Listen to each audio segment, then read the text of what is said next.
ചങ്ങായിമാരെ, നിങ്ങളെല്ലാവരും ഇന്നലത്തെ ഒരു ന്യൂസ് കണ്ടിട്ടുണ്ടാകും. അതിൻ്റെ ഒരു റീലും കാര്യങ്ങളൊക്കെ. ഒരു പെൺകുട്ടി ഒരാൾ പിന്നെ അടുത്തിരിക്കുന്നുണ്ട് എന്ന് പറഞ്ഞിട്ട്, അടുത്ത് മുട്ടിയിരിക്കുന്നുണ്ട് എന്ന് പറഞ്ഞിട്ട് ഒരു KSRTC ബസ്സിലോ മറ്റോ വീണ്ടും ഒരു ഇഷ്യൂ പിന്നെയും ക്രിയേറ്റ് ചെയ്തിട്ടുണ്ട്. എന്ന് വെച്ചാൽ എന്താണ് അതിൻ്റെ സത്യാവസ്ഥ എന്നറിയില്ല. അയാൾ ഇരുന്നിട്ട് എങ്ങനെ മുട്ടി ഇരുന്നിട്ട് ആ കുട്ടിക്ക് എന്തെങ്കിലും തരത്തിലുള്ള പ്രശ്നം ഉണ്ടാക്കിയനോ അല്ലെങ്കിൽ ആ പെൺകുട്ടി മനഃപൂർവ്വം ക്രിയേറ്റ് ചെയ്തതാണെന്നൊന്നും അറിയില്ല.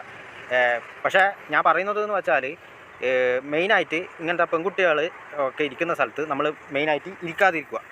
കാര്യം പറഞ്ഞതാണ്. കാരണം അവർ അവരുടെ കയ്യിൽ നല്ല ക്ലാരിറ്റിയുള്ള ഫോണും ഐഫോണും കാര്യങ്ങളൊക്കെ ആണെങ്കിൽ ചിലരൊക്കെ ഈ വൈറലാവാൻ വേണ്ടിയിട്ട് ഓരോ തന്തയില്ലാത്തവരൊക്കെ കാണിക്കും. തന്തയില്ലാത്തവരെന്ന് പറഞ്ഞാൽ ഒന്നും ചെയ്യാത്ത ഒരാളെ കുറ്റക്കാരനാക്കും. കാരണം അവർക്ക് കൂടുതലായിട്ട് അവർക്ക് നിയമങ്ങളൊക്കെ അനുകൂലമാണ്.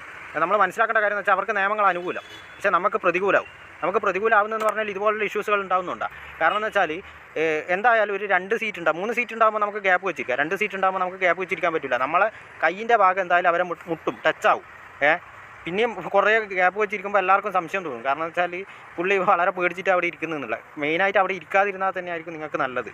കാരണം എന്ന് പറഞ്ഞാൽ അവരിങ്ങനെ ഒരു വീഡിയോ ഒക്കെ പിടിച്ചാൽ നമ്മളെ ഇമേജും അതിൽ പതിഞ്ഞു പോയാൽ ഒരുപാട് പേര് അവർക്ക് അനുകൂലമായിട്ട് സംസാരിക്കും. മനസ്സിലായ? അപ്പോൾ എന്ന് വെച്ചാൽ ഇപ്പം ഈ പെൺകുട്ടി ചെയ്യുന്നത് എന്ന് പറഞ്ഞാൽ ഒരാളുടെ ഭാവി വെച്ചിട്ടാണ് കളിക്കുന്നത്. അവരുടെ മുഖമൊക്കെ പതിഞ്ഞു പോയിട്ടുണ്ടെങ്കിൽ അവർ വീട്ടിലും അതേപോലെ തന്നെ നാട്ടിലും അവരുടെ സുഹൃത്തുക്കളുടെ മുന്നിലും ബന്ധുക്കളുടെ മുന്നിലും എന്ത് പറയാനാ, നമ്മളെ എന്താ പറയണ്ടത്, ജോലി സ്ഥലത്ത് വരെ അപമാനിക്കപ്പെടുക ചെയ്യുക. ഒരു ചെറിയ കാരണത്താൽ. കാരണം വെച്ചാൽ അങ്ങനെ ഒരു മുട്ടിപ്പോയാൽ തന്നെ ആ പെൺകുട്ടിക്ക് പറയാനേ ഉള്ളൂ, നിങ്ങളിങ്ങനെ മുട്ടാൻ പാടില്ല, എനിക്ക് ഇവിടെ ഇരിക്കണം, അല്ല നിങ്ങൾ വേറെ സീറ്റ് നോക്കിക്കോ. അപ്പോൾ അവർ എണീറ്റ് പോകും.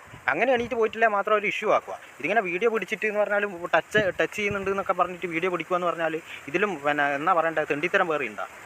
കാരണം എന്ന് പറഞ്ഞാൽ ഇത് പെൺകുട്ടികൾ വന്ന് നമ്മളെ മുട്ടി തട്ടി എന്നൊക്കെ പറഞ്ഞാൽ ഉടനടി കേസുകളാണ് വരിക.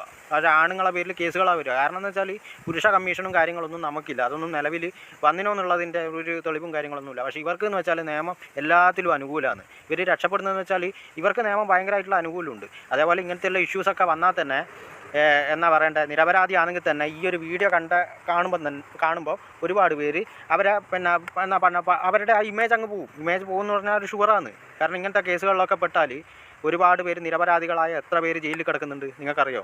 ഒരുപാട് പേര് കിടക്കുന്നുണ്ട്, ഒരാൾ കുടുക്കിയിട്ടൊക്കെ കിടക്കുന്നുണ്ട്. അപ്പോൾ വളരെ ശ്രദ്ധിക്കേണ്ട ഒരു കാര്യമാണ്. നമ്മൾ മെയിനായിട്ട് പെൺകുട്ടികളുടെ അടുത്തൊക്കെ ഇരിക്കുമ്പോൾ ശ്രദ്ധിക്കുക. ബസ്സിലൊക്കെ ആണെങ്കിൽ തന്നെ നിന്നാലും കുഴപ്പമില്ല, എത്ര ദൂരം നിന്നാലും നമുക്ക് പ്രശ്നമില്ല. പക്ഷേ ഇരിക്കുമ്പം വളരെ ശ്രദ്ധിക്കുക. ഇതേപോലെയുള്ള കുടുക്കുകൾ വരാൻ ചാൻസ് കൂടുതലാണ്.